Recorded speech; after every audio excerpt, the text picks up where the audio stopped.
Service providers urged to make a good impression as the cruise season progresses in what some describe as fragile circumstances. Prime Minister Skerrit promotes the idea of youth employment in agriculture, plus a 5-year research project to make laser treatment affordable for glaucoma patients. I'm Idona Jean-Baptiste with the Channel 5 News. Details coming up.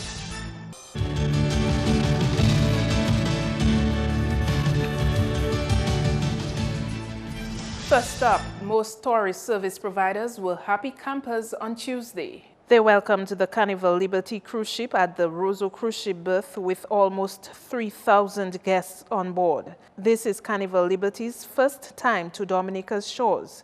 Ships from the Carnival line will make 9 calls to Dominica between the October to April cruise season. Tourism authorities and service providers agree that the country's tourism industry is operating under fragile circumstances 3 months after Tropical Storm Erika. There had been a massive setback with the advent of Erika because we were well ahead in preparing sites and preparing roads and preparing everything, and Erika has really reversed all what was done in preparation for the cruise ship season. So we are really hoping that we have done enough to keep the cruise ships through the year. Southwell says the authorities have to be mindful that Tropical Storm Erika does not have the effect the 1979 Hurricane David had on our tourism industry. We are very conscious of the effects of Hurricane David on the cruise passenger business. We are trying to be ahead of the problems with Erika and not to fall into the same rut we fell to after Hurricane David by not paying attention to roads and sites. And we've been trying to do this ahead of the arrival of the cruise ships, that we do not fall into that same rut that people pulled out after their first visit because they found the thing depressing. Sulphur Springs, Emerald Pool, Trafalgar Falls, Champagne and Mero Beach are among the sites taxi operators offer to tourists. What I like to see new is that they need to open up new sites. Because if a tourist come here at least 10 times and they open up a new site, the 11th time they'll go to the new site. You know, if they know they're going to a site, every time they come to one site, they'll stay on the ship and they'll never come down and spend any money. So we lose money, so the government have to invest. Head of the Bayfront Vendors Association has asked vendors to do justice to the trainings received from Discover Dominica Authority. He says he has no reason to doubt vendors are offering good customer service. However, he is concerned about a recent Sun newspaper article. Based on a survey that was conducted that time, it is said that Dominica is unfriendly. And that to me, I don't understand that, because I know for a fact that we are extremely friendly, not just friendly, extremely. And I've had interaction with some of the cruise visitors, and they've been telling me how happy they are to be here, because they see that we are very friendly here. So I don't understand it that I saw this on the newspaper that Dominica is a very unfriendly country. For a while, I think this part here refers to maybe the Dominican Republic, not Dominica in the channel of the Caribbean, because I think something's wrong somewhere there, for sure. Carnival Liberty is one of 3 first-time Carnival cruise ships to the island for this cruise season. In more top stories, Prime Minister Roosevelt Skerrit supports the idea that emphasis needs to be placed on young people pursuing professions in agriculture. The Prime Minister was responding to comments from farmers at a consultation last week, discussing the need to reintroduce agriculture to schools. How many of our children are farmers? That's point 1. Point 2, how many of us have backyard gardens at our homes in Dominica? The other question is, how many of us who have received scholarships from governments, who have done various degrees in agriculture, have farms, are producing, are growing crops? If we have medical doctors as farmers, and we who are trained in agriculture do not have farms, then what do we expect to have? So it's an important question in the whole spirit of introspection and being candid that we must ask those questions. But the Prime Minister says there are still a number of people who are involved in agriculture. My view is this, that we need to organize them and focus our attention and resources to those who are in it. And those who are in it will get the support, then those who wish to get involved will get involved. But I don't think it is wise for us to spend our time on those who do not want to get involved. Let us focus on those who are involved, Let us build capacity, let us help them grow, let's expand the farms, allow them to make money and become rich so that the country can benefit from this. He also addressed the idea of individual responsibility in Dominica. Speaking of the financial provision being made for local farmers, he said some farmers had suffered as a result of others not keeping their agreements. We put in place 2 facilities at the aid bank for farmers. One at a 0% interest rate. So if you took $20,000, it was at a 0% interest rate. The second facility which we placed at the aid bank was a 50-50 arrangement. If you took $10,000, $10,000 would be a grant from the government, and the other $10,000 would have been at a 2% interest rate. The problem you always have with these facilities is that a large number of beneficiaries or persons who have contracted loans do not turn back to make their commitments.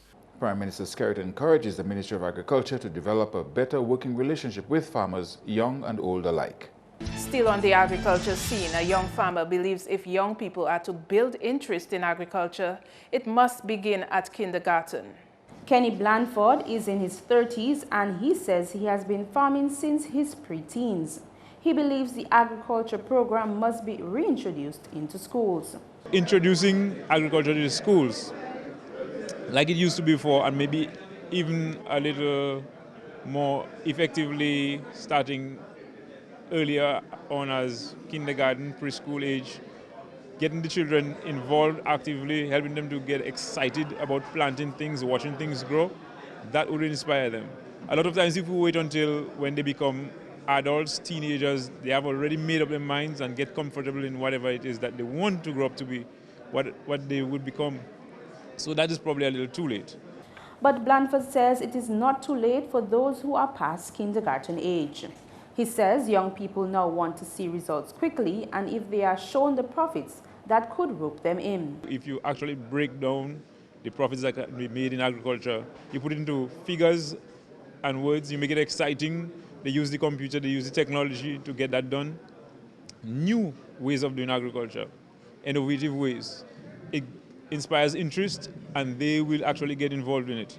And the benefit part, if you show them how beneficial it is in terms of figures and numbers, in terms of money, the children will get involved because right now food is becoming scarcer and scarcer all the time. He says older folks who have experienced the benefits of agriculture have the hopes that things will return to former days.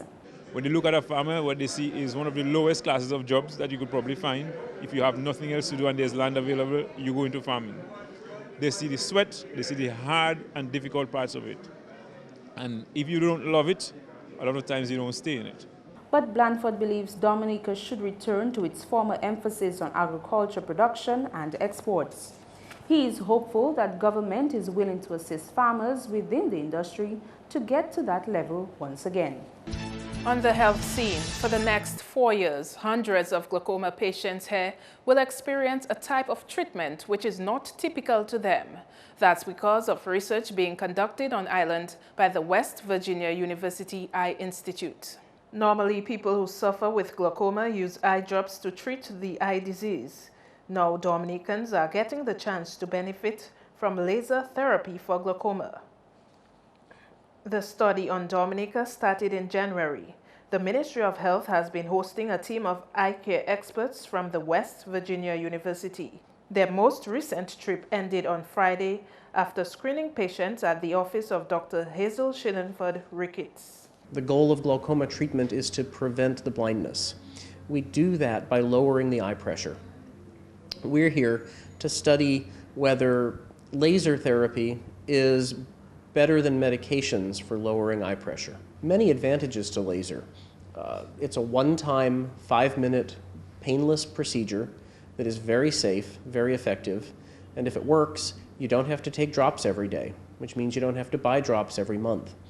Actually, for a glaucoma patient, this means saving as much as $120 from buying eye drops monthly at the local pharmacy. At the hospital's central medical store, it ranges from $30 to $50.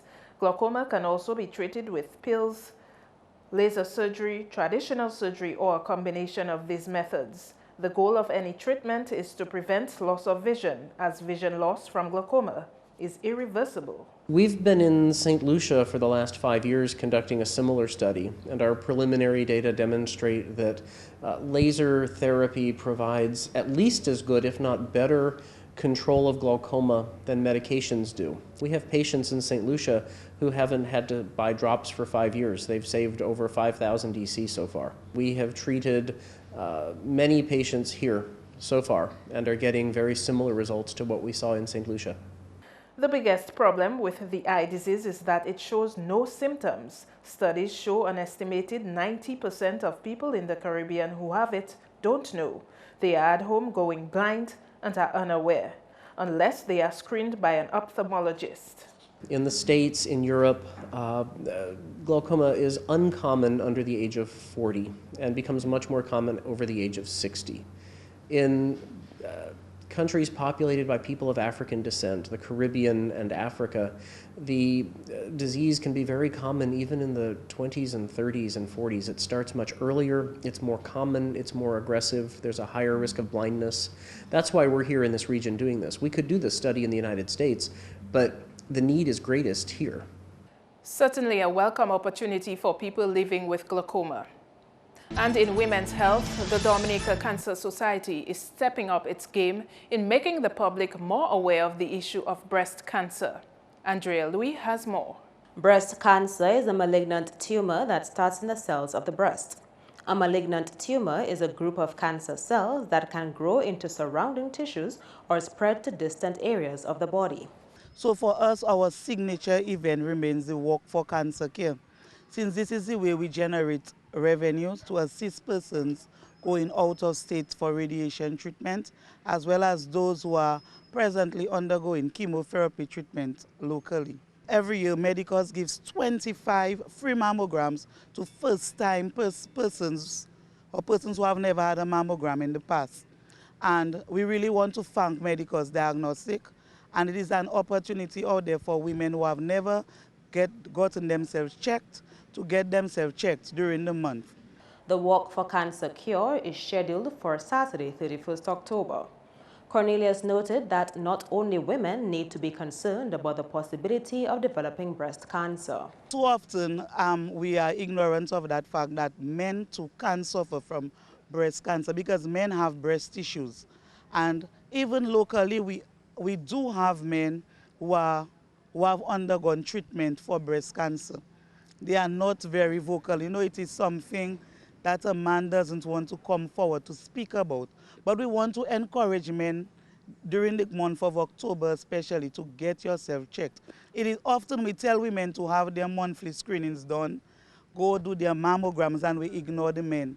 But in a special way as a society, we want to encourage every man out there to get themselves checked during the course of October, because you too can be affected by breast cancer. The international community recognizes Pink Day in early October. However, due to the passage of Tropical Storm Erica, Dominica will be observing Pink Day on Tuesday, 27th October. We are encouraging the general public to wear something pink in solidarity of the many breast cancer survivors, persons who are currently undergoing treatment, or even persons who have died from the disease.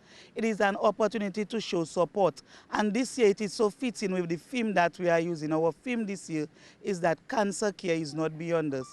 And cancer care is truly not beyond us if we come together as a society to show support to the many survivors who have already undergone treatment, whilst at the same time paying respect and homage to those who have gone and standing in solidarity with those who are currently undergoing treatment. Dominica and the rest of the world observe October as Breast Cancer Awareness Month. You're watching Channel 5 News. Coming up, the Minister for ICT with guidelines on the use of tablets provided to students. Stay with us.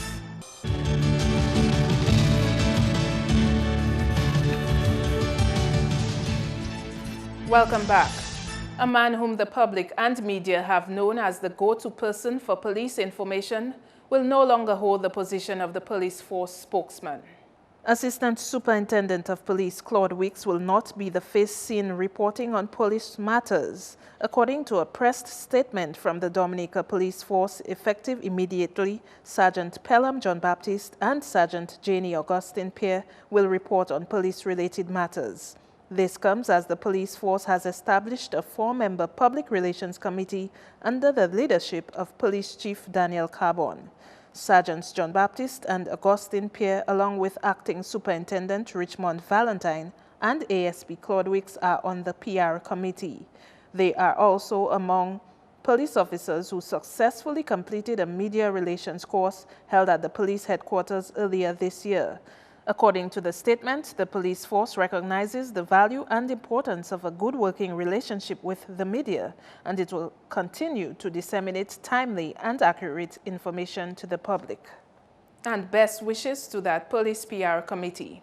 In education, the Minister for Education wants teachers to adhere to the moral code of ethics of punctuality and regularity. Minister for Education and Human Resource Development Peter Saint-Jean was addressing the National Principals Meeting on Monday. Saint-Jean says one of the things he has lamented for years is the fact that there are too many teachers who still do not understand that punctuality and regularity are vital if students are to perform well. Although they are in the minority, and we must commend you, the majority, who are proactive in ensuring that members of staff do not stay home without a good reason.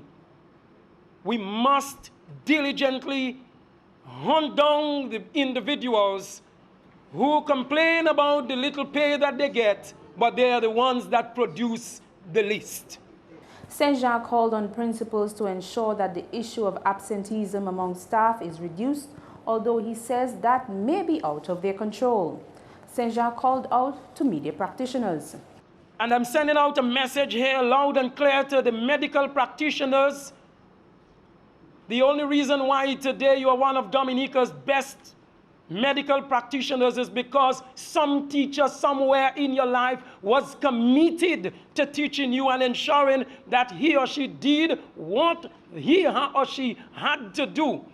And so today you are a successful medical practitioner. Doctors must be careful to whom, when, and where they issue those medical certificates.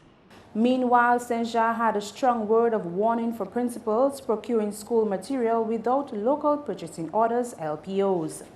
I'm not the chief accounting officer, but she has to report to me. And when these issues surface, it creates serious problems and embarrassment for us at the Ministry of Education.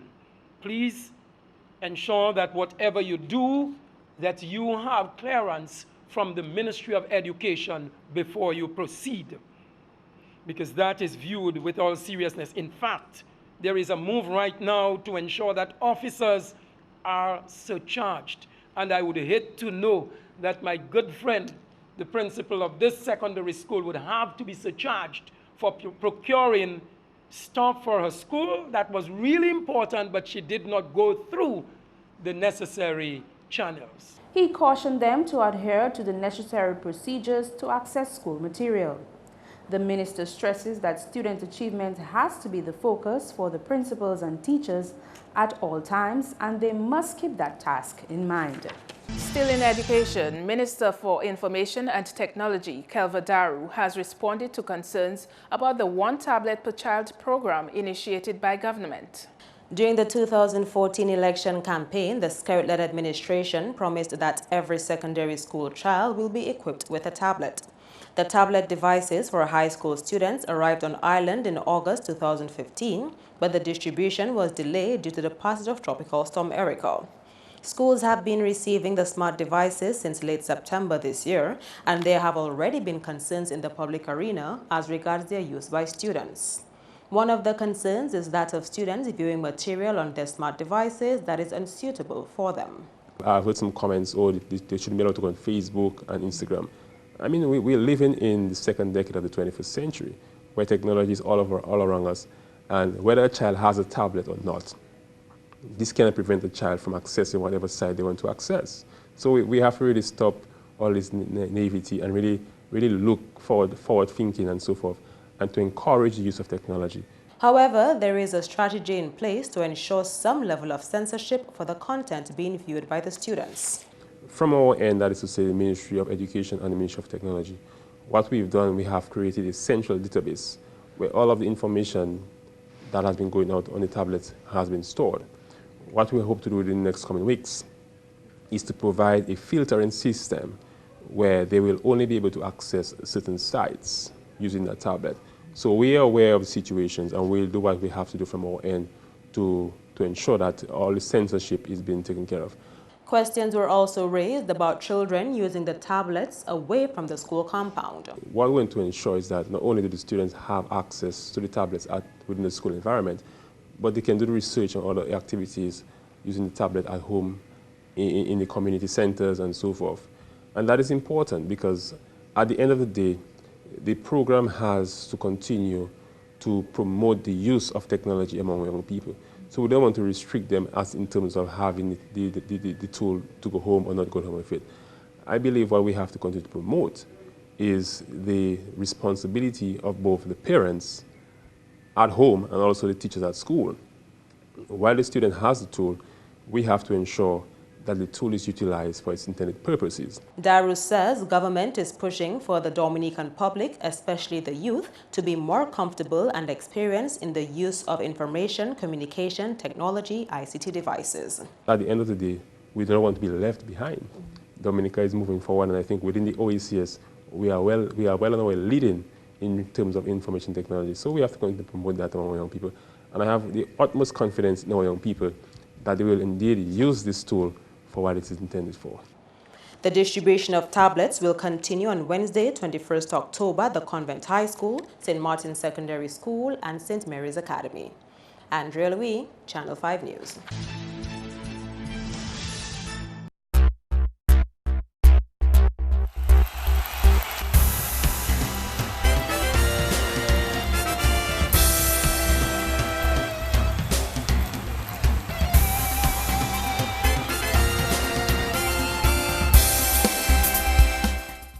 First up in sports reaction on Marlon Samuels being reported for suspect bowling action for the third time in his career. The part-time spinner for the West Indies was reported after the first test match against Sri Lanka, which the home team won on Saturday. Samuels will have to undergo testing in a few days but will be allowed to continue bowling until the results are out. Vincentian cricket coach Ian Allen shares his thoughts on the actions. Once somebody being called for suspect bowling action in cricket, obviously it plays on the mind of the player, even though Marlon is not a frontline spinner or specialist spinner in the team. But I think he comes in as a backup bowler for the team, and he would have done pretty well over the years in terms of breaking partnerships and stuff. But even though he's not a specialist spinner, I think he would have done a bit of damage in terms of his confidence.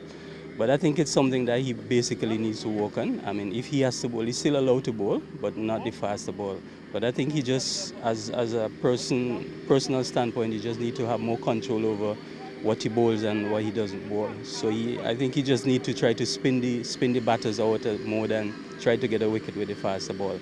But I think, West Indies, who haven't done well in the first test, and all of a sudden suspect bowling action being reported again, obviously probably would have some sort of negative effect in the team. But they just have to try to get over that, try to support Marlon as much as possible and try to see how much he will bounce back in terms of this thing. In more cricket, captain of Windward Volcanoes says preparation for their game against Guyana is going well. Liam Sebastian describes the weekend's games as beneficial since there are some good performances from players. Sebastian remains optimistic about his team's ability to perform against Guyana in November. This is the first time the Windward Islands group has had any practice games going into a competition. So what we're happy to see is that batsmen are getting starts, which is a good sign, as well as the bowlers are getting miles in the legs and bowling the ball in the right areas. We just have to buck up on our fielding because that in the games, the practice games we have played, where too many catches have gone down. So that's maybe an area of weakness that we have to work on at this point. But in terms of the preparation, I think it's good at this point because, as I said, over the past seasons, I cannot recall when we ever had practice games going into a competition. So I guess obviously it augurs well for the team going into the first game against Ghana, as well as in the competition. Volcanoes reported a few half-centuries and a few four-wicket hauls over the weekend. They remain confident that concentration on fitness would increase their chances of winning the finals. This year, I think we're looking to see if we could go all the way. And I think we have the caliber of players, we have the talent and the quality in the team. So what we are focusing on a lot this preparation in this camp is a lot of fitness work. So we have been doing a lot more fitness work than usual. So we're hoping that with the increased fitness work that we're doing, it can help us in tough periods, especially with the long season coming up. So the goal, as I said, as we have set, is to win the competition. And in dominoes, 007 won $2,000 in the finals of Chebesau Domino League. The league ended with Martians in second place, winning $700 on Saturday night. Third place went to attackers with a prize of $300, a trophy and drinks. Additionally, Simple won the second game with 74 doors and walked away with 3 cartons of beer. That's all for sports. Join us again tomorrow for more.